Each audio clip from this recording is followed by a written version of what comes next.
other things. So, hey, I want to talk to you today about, we're going to finish up Ecclesiastes, at least I'm going to finish up Ecclesiastes, but this part got to me, and I always open my, if you're having a bad day the day before or whatever, and I like to just take a chill, take a minute, I like to speak my mind and things like that, and I'm sure as everyone does. I like to take a chill, I like to take a minute, I like to take the night, and then the day after in the morning to reflect on that, and I'll open the Bible, hopefully something, pops up that gives me, that's relevant to what happened to me the night before. Especially when there's stuff going on that it's like, oh, you just want to, so believe me, I always open my mind, I always speak my heart, I always speak the truth, and I always speak relevance to those that doubt that. So I open that up today, and I'm like, okay, but in a kind way, make sure you tell people, what's going on, like accuses you or something like that. You let them know how you feel about stuff like that, not in a mean way, but sometimes you just can't. You got to really reflect on it, So I opened it today, so I figured, we'll do Ecclesiastes, and we're gonna finish that up in 11 and 12. All right, so it says, "Cast thy bread upon thy waters, for thou shalt find it after many days." It's an interesting one. I think it's an interesting one. Let's see what that really reflects on, because I interpret it a little differently than what their theologians and scholars have done this whole chapter thing. So it says, "Cast thy bread upon thy waters," verses 1 through 6 emphasizes the element of risk and uncertainty. Cast thy bread upon thy waters, get the things that you got to do, the fears and the doubts, and what you're doing, kind of let God take that over, obviously that's kind of what that part's saying, so the uncertainty in commercial and agriculture emphasis so in those days. So this is preceding Proverbs in chapters 10, that deals with royalty and leaders. These in verses 1 through 6 deal with the common people. Men and women must venture forth judiciously if they are ever to realize a gain, even though there is always a certain amount of risk. So just more what the Bible is talking about. Give those doubts and fears. Give yourself. Just try not to be controlling. Try not to be everything. Let God handle a lot of that stuff, and give it to Jesus. That's what most of this whole thing is about, right? And that's why it's so hard to comprehend, so hard to do, so hard to deal with. Because it's nothing like the earthly planes and what we're doing here. What we're trying to accomplish for ourselves, because our selfishness and our selfish beliefs. That's why I think the Bible is very hard to comprehend. Delicious today. So and there you go. That was only the first line. So let's do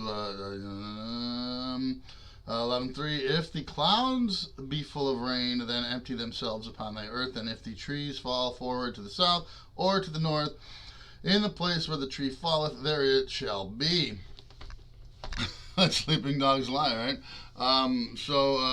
If let's read on, because this might have to have a bigger dealio, explanation-ao. "He that observeth the wind shall not sow, and he that regardeth the clouds shall not reap." So this urges us to be generous, as many as possible, and then some. So shall not sow, shall not reap. The person who is cautious that he must wait for the ideal time before he makes a move is doomed to fail. And that is true. There are so many different things that I started doing once I started getting into this, that it was just like, just do it. You'll find more and more that it's easier and easier. You'll find more and more that really nobody gives a shit. So just do what you got to do, deal with what you got to deal with, and you got to take that over. And as long as you're following those commandments, and you're honest, you're truthful, and you're trustworthy, and for you and for within yourself, really a lot of that doesn't happen. Those doubts, those fears, that stuff that goes on in your head, like, oh, should I do this? Can I do this? That just. And I don't even push. How to do what I don't even push. I just kind of go with the flow. I do what I got to do, and whatever the outcome, I know that I'm taken care of. So, and that really has been the case lately. So let's do this. The verse 5. As thou knowest not what is in the way of the Spirit, because we don't know what Jesus has in store for us. We don't know what God has in store for us. We don't know. We don't know until the end. We don't know the end, and it even says it away in all of this. So, for the way of the Spirit that have thy bones do grow in the womb of her that is within the child, even so they know it's not that the works of God who maketh all. We know not what God does. We don't know. And it says that throughout this thing. This thing may be pretty thick. The Bible may be pretty thick. Or thick or thin, because depending on the size of the lettering, the way they write it, picture some of these things. They've got graphs and pictures and stuff like that. So depending on all of that, it's all the same thing, and it's all tells you the same story. And it gives you the same way. Throughout, it leads to one thing. So I mean, if you really break it down and you start studying this thing, you're going to go, oh my God, all of this sounds the same, or all of it pertains to the same thing. So it's not really that big if you break it down, which we're still going to do back when I started, breaking down the Old Testament. We're going to show you a little bit of part of the books and stuff of the New Testament. So anyway, in the morning sow thy seed, and in the evening withhold not thine hand, for thou knowest not whether shall prosper, either this or that, or whether they both shall alike good. So truly the light is sweet, and a pleasant thing it is for eyes to behold the sun. But if a man live many years and rejoice in them all, yet let him remember that the days of the darkness, for they shall be many, and that cometh is vanity. All that cometh is vanity. For those who don't do that. So, rejoice in your Jews, rejoice. So now this one I got a little I misinterpreted, I think, a little bit. So it says, rejoice, O a young man in the youth, and let thine heart cheer thee in the days of thy youth, and walk in the ways of thine heart, and in the sight of thine eyes. But thou know that for these things God will bring thee into judgment. Therefore remove thy sorrow from thy heart, and put away thy evil from thy flesh, for childhood and youth are vanity. I always thought, I live, I'm stay young at heart, and this and that, and so, So, but no, that stuff is vanity, because I think it's saying here that when you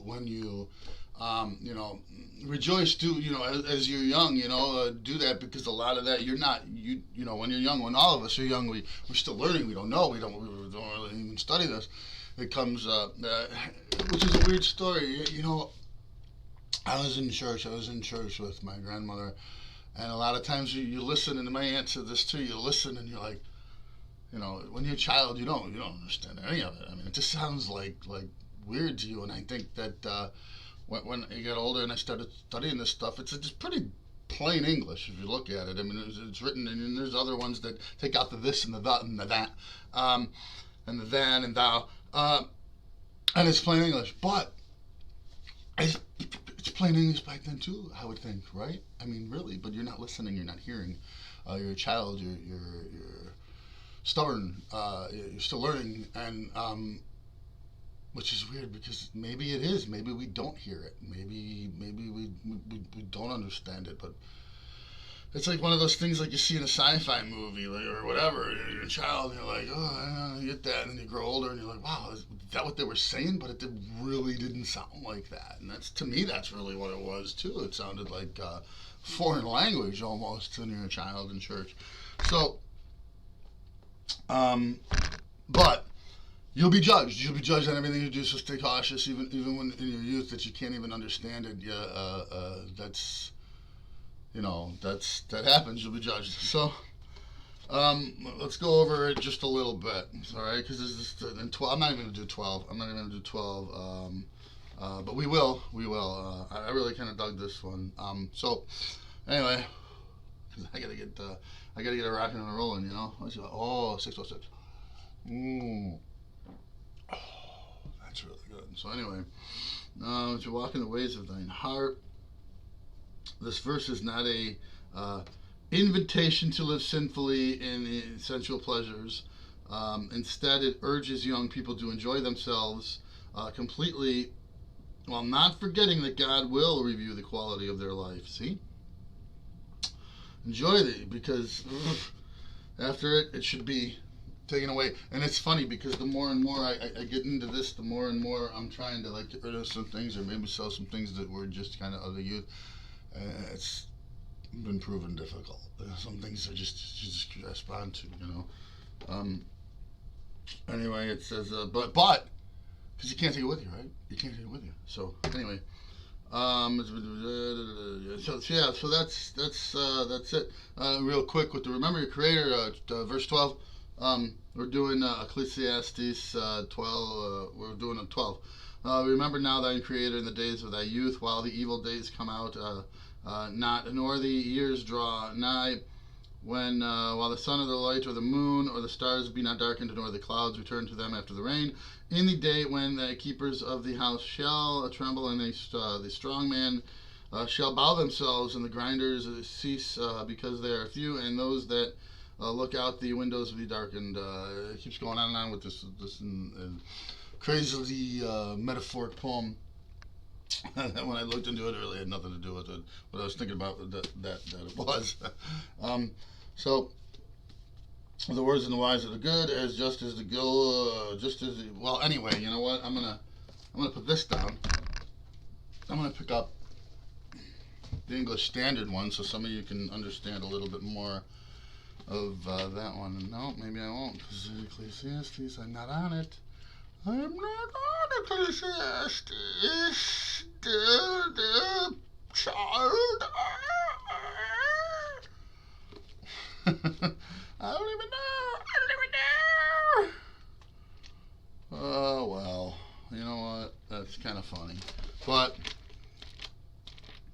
did you ever pick this thing up and you're reading it and you're going, huh? Or you do understand it, or you go, huh? Man, why do I do this to myself? But I do want to get. We're going to do a little bit more. I want to read this for you, certainly in the English version, and the letters are bigger, so I can read it a little better for you too. Ooh, I can't wait to work out today. It's been a few days, you know what I'm saying? There it is, 1006 on this one. I wasn't going to do this, that's why I didn't have it prepared, so you're going to bear with me. I know you're going to bear with me.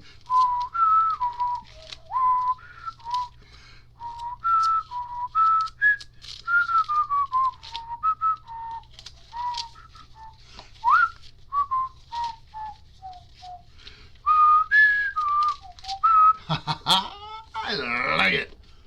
Alright, so we're on this, so we got to pull out the string. So now I got it, you know what I'm saying? Excuse me, we're going to go to 12. 11, here we go. Excuse me. Nope, that was a booger. That was a booger. No. Anyway, see, you stick with the boring and you get the woo. So anyway, cast your bread upon thy waters. For you will find it after many days. Give a portion of 7 or 8, even 8 to you know that not disaster may happen on earth. If the clouds are full of rain and they empty themselves upon the earth, you know not what happened on the earth. You give a portion of 7 or 8. It says, be generous. Be generous, because we don't know who we're being generous to. We don't know what's going on. We don't know those ways. So kind of generous to all, because it's like kind of keep quiet because you don't know who's who and what's what. You know what I mean? So anyway, I don't know. I don't know if that means that, because I'm kind of boisterous and things like that. So if the tree falls in the south or the north, in the place where the tree falls, there it will lie. He who observeth the wind will not sow, and he who regardeth the clouds will not reap. As you do know, the way of the Spirit comes to the bones of the womb, the woman with child, so you do not know the work of God who makes everything. In the morning sow your seed, and in the evening withhold not your hand, for you do not know which will prosper, this or that, or whether both alike will be good. So light is sweet, and it is pleasant for the eyes to see the sun. So if a person lives many years, let them rejoice in them all, but let them remember that the days of darkness will be many, and that it comes as vanity. Rejoice, O young man, in your youth, and let your heart cheer you in the days of your youth. Walk in the ways of your heart and the sight of your eyes, but know that for all these things God will bring into your judgment. Remove vexation from your heart, and put away the pain from your body, for youth and the dawn of life are vanity. So you know what? It's all vanity. It's all vanity. So one more is this one. Oh boy. So I kind of really want to check out what the Haley's Handbook has to say about that, right? Because we're definitely going to get into that. This one doesn't really have a. This one's really hard to find because it really doesn't have like a.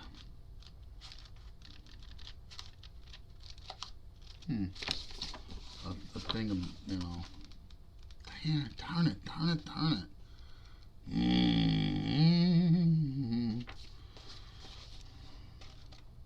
Maybe not. I don't know. You know what? I'm going to pull it up on Bible Hub. We're going to pull it up on Bible Hub because that's the fun way, right?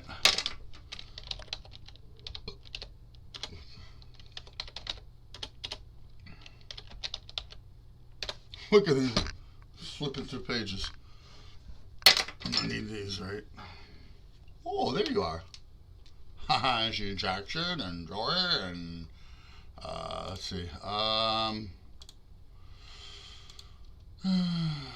So Ecclesiastes.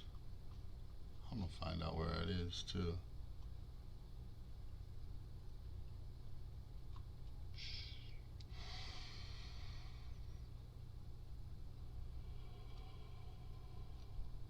I found it right away when I chilled. Proverbs, it's right after Proverbs, and we want to do 11, right? Finally done with this book. It's been a while. I love it. I want to read it again, actually. That's a good one. And we're going to go to interpretation. Actually, we're going to go to... no cross-reference, no quick. Strong's... Strong's is usually a good interpretations. Commentaries. What I like. We'll try Cambridge Bible. Ecclesiastes 11. Cast thy bread upon thy waters. This book, as it draws nearer to the closest, becomes more and more enigmatic, and in each single verse is as a parable and dark saying. It is not to be worded at in such a case that interpreters should, after their nature, read their own thoughts between the lines, and so find what they have sought. Too true. Like I said, some of this in there is like is completely because it's for the time and then for the place and the wording, and it's all Hebrew, and yeah, that's what happens. So you can't really take it for what it is. You got to take it for what it is at the time period, or in the time period that it was. This precept accordingly has been taken by some commentators as recommending an unrestrained licentiousness, licenti. I never claimed to be super smart with big words. Oh. So my son taught me a really cool trick, though. You know, if you know the first part of a big word, that pretty much gives you the definition of the big word. If you know the definitions, because a lot of those big words are just extensions of what the smaller word was or is. That's pretty really cool way to look at it. So by others, as it has been raised almost to the level of counsel, which bids us do good, hoping for nothing again, even to the unthankful in the evil. So the latter is, it need hardly be said infinitely more in accordance with the context and with the conclusion to which the writer is drawing near. Here again we find guidance in the parallelism of Greek thought, as Loweth point out. The words refer to the Greek proverb phrase, whatever, to sow in the ocean as indicated in thankless labor. So in the ocean. I don't like this one. Parallels are found in the Aramaic version of the Proverbs of Syriac. Cast thy bread upon thy waters in the land, at the last thou shalt find it again. So in Arabic proverb, the moral of a long legend narrating how Mohammed, the son of Hassan, had been in the daily habit of throwing loaves into a river, how the life of an adopted son of the caliph, who had narrowly escaped drowning by clamoring to a rock, was thus preserved, and how Mohammed saw in this a proof of the proverb he had learnt in his youth: do good, cast thy bread upon thy waters, and one day thou shalt be rewarded. So, yeah. So other interpretations may be briefly noted, but have not much to commend them. So they really don't hold any water.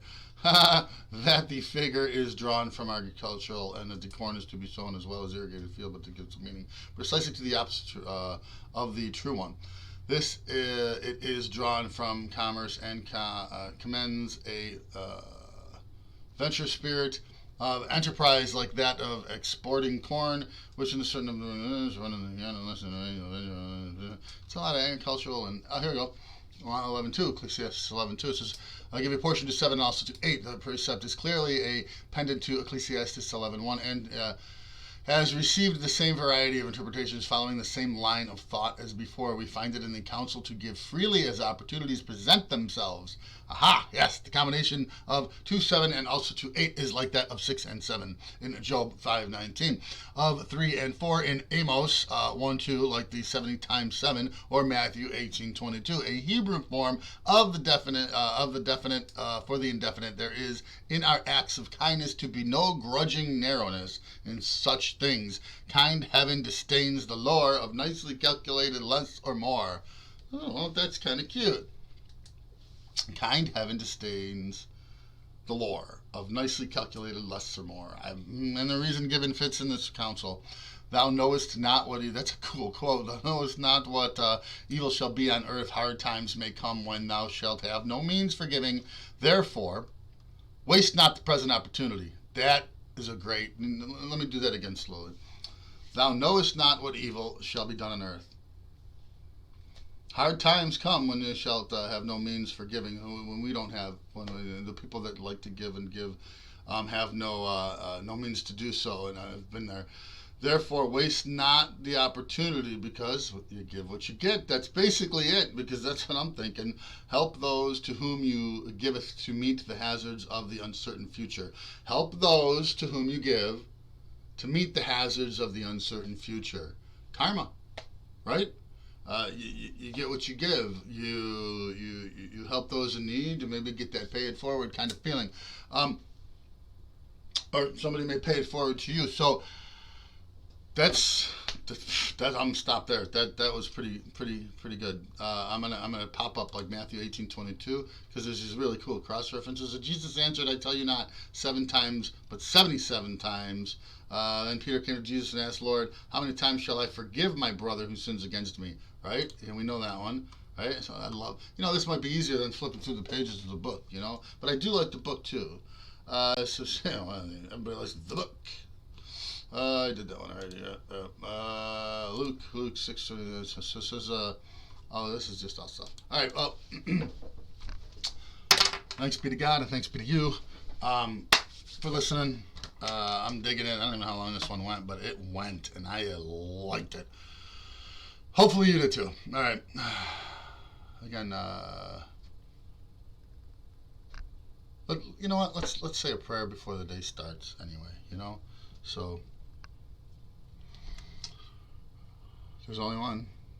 Our Father, who art in heaven, hallowed be thy name. Thy kingdom come, thy will be done on earth as it is in heaven. Give us today our daily bread, and forgive us our debts as we forgive those who are indebted against us, and lead us not into temptation, but deliver us from evil. Amen. Yeah, still got a little Catholic in me. So,